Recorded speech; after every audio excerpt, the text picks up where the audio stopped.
How's it going? So I'll do another wet fly here, and I was asked to do the wee dunkeld muddler. Well, it's kind of a dunkeld muddler. It's got an orange tinsel body instead of a gold body, but along the same lines. So the materials you're going to need for the fly is a golden pheasant crest, natural for the tail, either copper, but in this version of the fly I used a hot orange wire. The body material is peacock and orange. Uni-miler stuff. I'm using the orange side of it, not the green side of it. The Palmer body is an orange cock neck, just a cheap orange cock neck, nothing fancy. The collar is a blue grizzle hen saddle, and the head is natural deer hair, roe deer hair. I'm using a darker patch. I don't have it there to hand there now. I'm going to start the video. It's really good. It's just what most Irish muddlers are made of. Is a Sika deer roe deer. It's a nice dark patch. I like it for this pattern here. It's got nicely clear, really defined tips.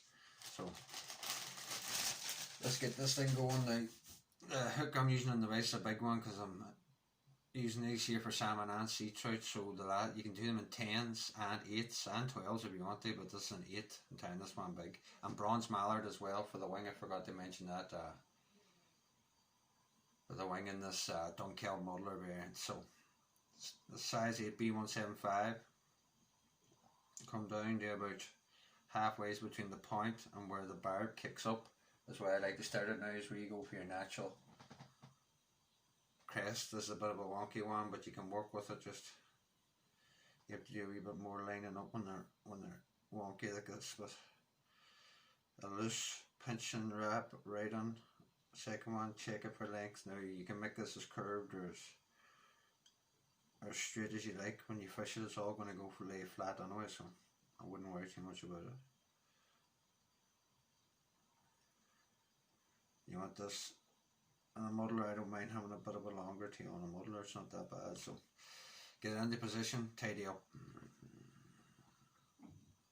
Just carry your thread up. It doesn't matter if it's touch and turns. It really makes no difference.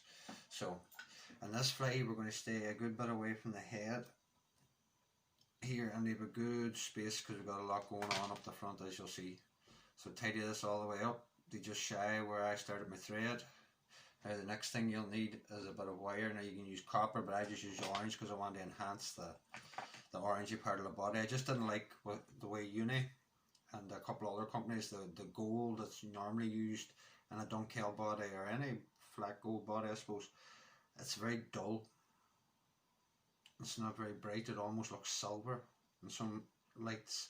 So the orange in the dunkeld, when it reflected off the gold, normally had an orangey appeal to it anyway, so I just thought a flat tinsel orange body would do the same. You could use holographic, I suppose, or any other flat mylar of a kind that was orange. I just happened to have the peacock and orange stuff. So there's your rib, hot orange, your natural crest tail. Now it's time to get the rest of the body. I like to do 2 layers, so instead of catching my tinsel on here, which you could do and do 1 layer and tie off, I'm going to go up nice and carefully and make sure I don't create no lumps or bumps. I'm going to take some of the peacock and orange, and I'm going to use the orange side, but one side's kind of a greeny peacocky colour and the other side's orange. And in these double-sided mylars, you want to tie the side that you don't want to see, the colour you don't want to see facing you, and the colour you want to see facing the fly. So when you turn it over, you get the correct side. So catch that on with a couple of turns. Now as you see, when you turn it over, you're on the orange then. I like to go up and down twice. You can glue this if you want. If you go up and down the body twice like I am and put good ribbon material, which is the wire, you shouldn't need to, but by all means, if you want to glue this on, glue it on. And the good thing about doing it twice is if there is any gaps where it's slipped off and has shown the thread underneath, you're definitely going to get the second time round without causing any overlaps or overlays or slips or lumps or bumps. I've always done it like this, and I found it easier rather than trying to get it in one go. So I'm going to catch it on now with 1, 2 on behind, and then bend it back and just catch it 2 on top. Again, leaving a good space here. So the next thing you need is an orange cock neck. which is here. So I'm going to remove the fluff from the bottom, which I don't need, and tie it on at the base as I do with all my palmered hackles. Winding a palmered hackle can be difficult for some people to get it right, and especially on a flat tinsel body. It can want to move around. Don't worry too much if it doesn't lie straight. As you comb it back, and you can get it to sit the way you want, but no doubt this is going to want to slip and move around and not sit right. You just have to persevere. I'm going to try and use hackle pliers so they don't slip out, so you can see what I'm doing, but if not, they keep slipping out, I'm going to resort back to my hands. I'm much more used to winding hackles on by my hand. So keep a fair good bit of tension on the thread, or on the hackle, not too much. I go once, twice, and then start travelling down the body. Give it a wee tap out every now and again. And with a muddler, I don't mind having an extra long stand of fibre standing up and below the thing. With these are meant to be big wake flies disturbing the surface of the water. So as I say, keep the tension to try and prevent that from slipping as best you can on the flat tinsel body. Comb your wire, cross over, you can release your hackle pliers and just get a nice tight tension in the rub as you go up through. As you come to your last turn, tuck everything back, lift your rub through to the 12 o'clock position, bend the wire sideways, just running parallel with the shank of the hook. I like to do that, just gives it a flat surface. Bend over away your wire, don't destroy a pair of scissors. Come on, nip out the back end, preen everything back. Now we're going to come back now to put on the next material, which is a grizzle dye blue hen. You can put on any blue hackle here, dunkeld. Sometimes there's a wee blue hackle, not just always an orange. The real original was all orange, had an orange throat, but some do have a blue throat. And this is a blue hackle wound on, just to barely give a wee bit of blue poking through the deer hair head. So I'm going to expose the tip, cut off the shorter fibres that I don't need. The hen hackles, collar hackles and head hackles, I tend to tie in at the tip. It just makes life easier for me, but again, that's a personal preference thing. Tie that on good. Get your hackle pliers again.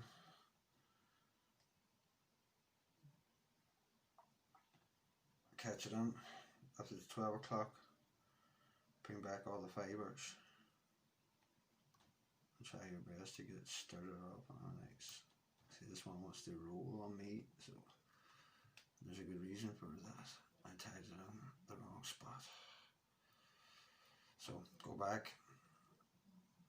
I tied it just a bit too far back there, so that don't panic. Just go back just there, find the tip, expose the tip. I just took one wind back on top of my hackle. I'm a palmer hackle, and just it wasn't going to sit there. It's not going to sit where you want. Just go back. So tie in your tip. Go back to your hackle pliers.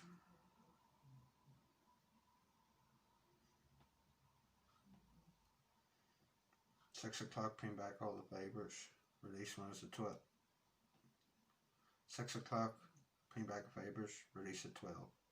12 o'clock, bring back the fibres. A funny wee hackle. Release. And so on and so forth. You get just a little blue, you don't want too much. This one has too densely fibres, so I can put an extra turn or two in just to get it. Just barely poking through the deer hair is what I want. So now when I've got sufficient turns, I catch it on with my thread. I can let go as long as I keep tensioning my thread. Put 2 or 3 winds to catch it on.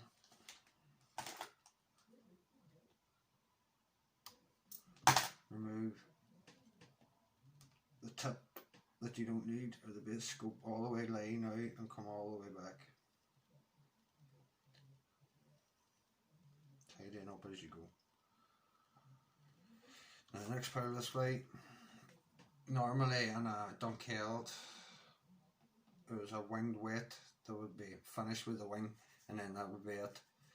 But with a muddler, you just want to suggest the wing. So what I'm going to do is take a large bronze mallard feather, and as you can see on one side, I've separated two separate sections. I'm going to cut these two off.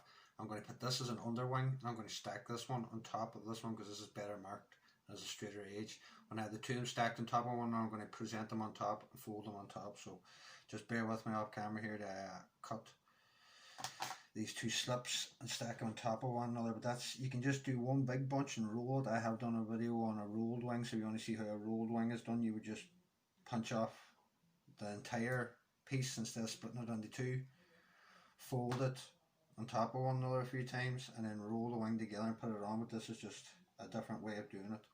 Now I've got the two, one on top of the other. I don't know if you can see that, lined up. I'm going to stroke them out so the tips line up straight. Now I'm going to introduce it to the fly right on top, and I'm going to fold the whole thing over the top. Now this wing doesn't have to be perfect, but just get as best you can.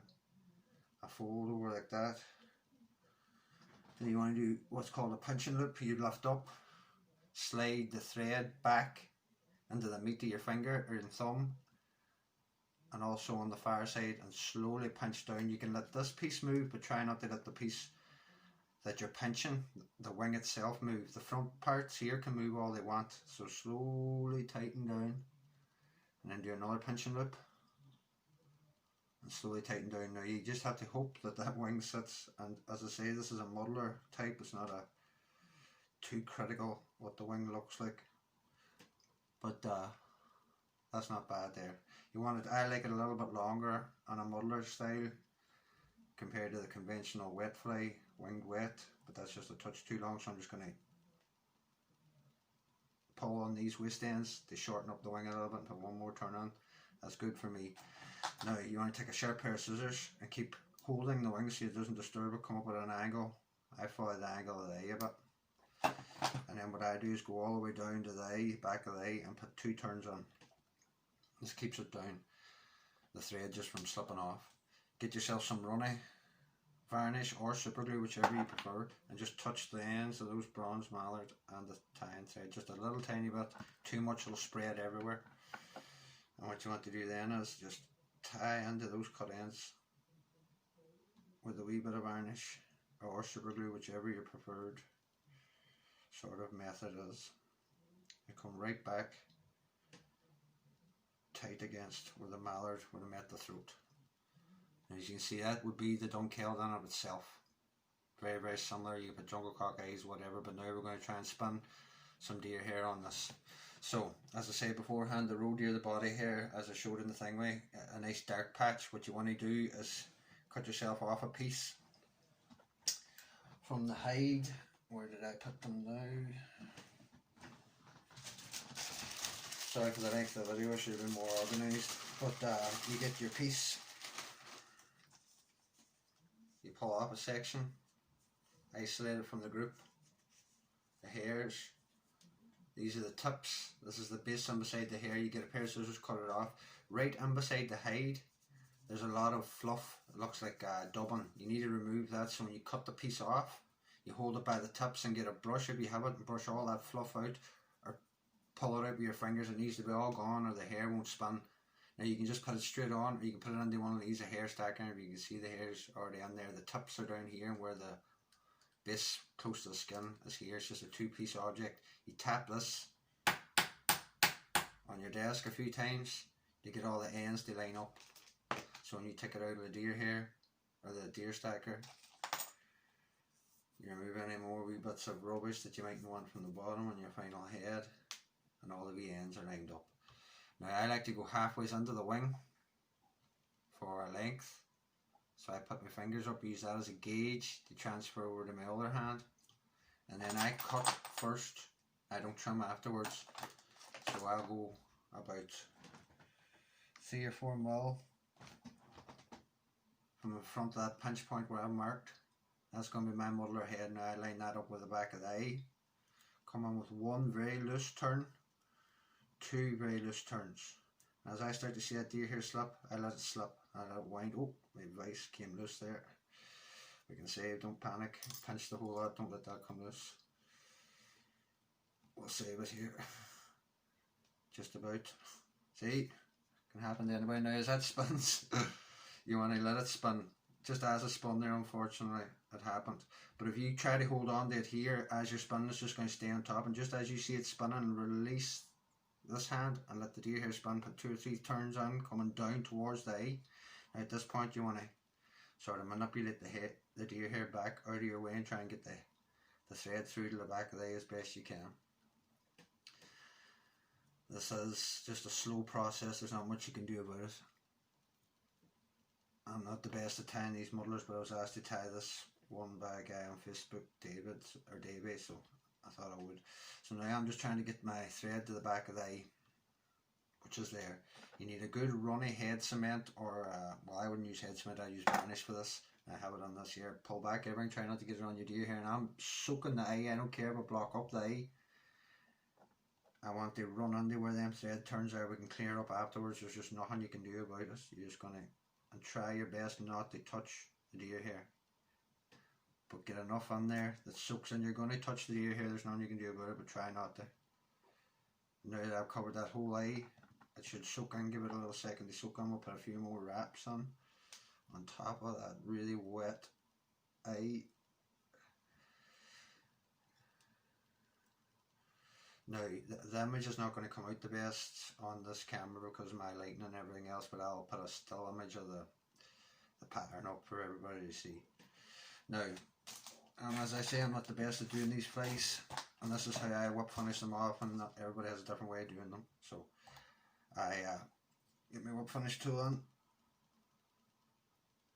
get my thread tucked up and behind the eye, and just sort of slowly work it in. There's no other way. I can't half hitch with my hand. I never could, so this is just how I've done it, always. Before I tighten up, make sure all the deer hair's back, get a finger nail in if you have to, and make sure everything's tucked in behind that eye, nothing pointing forward. And then tighten down the last tighten. Slide your scissors up under the deer hair and push the thread so you don't cut any unnecessary hair that you don't want to cut. Now you can go around trimming this if you want to, but again, I don't like trimming, and it looks a bit rough now, but as I say, I'm putting another wee bit of varnish just right on the end of that eye. I'm trying my best to show this in camera, but I can't, but I'm trying not to cover the whole thing, just the very bottom of that eye where the thread is sitting. So we keep squashing the deer hair, it will train itself to go back. You don't have to trim it, I don't think. I hate trimming anyway, so I would say that anyway. But that's basically your fly there. Hopefully I'll get a wee video, or you'll see it a bit better on the still image that I give, and of course you'd have to get something to clean out that eye. I would get a little needle, dubbing needle or whatever, come on and clean out the eye. But that's the dunkeld muddler, the way I would tie it, with an orange body. So thanks very much for watching.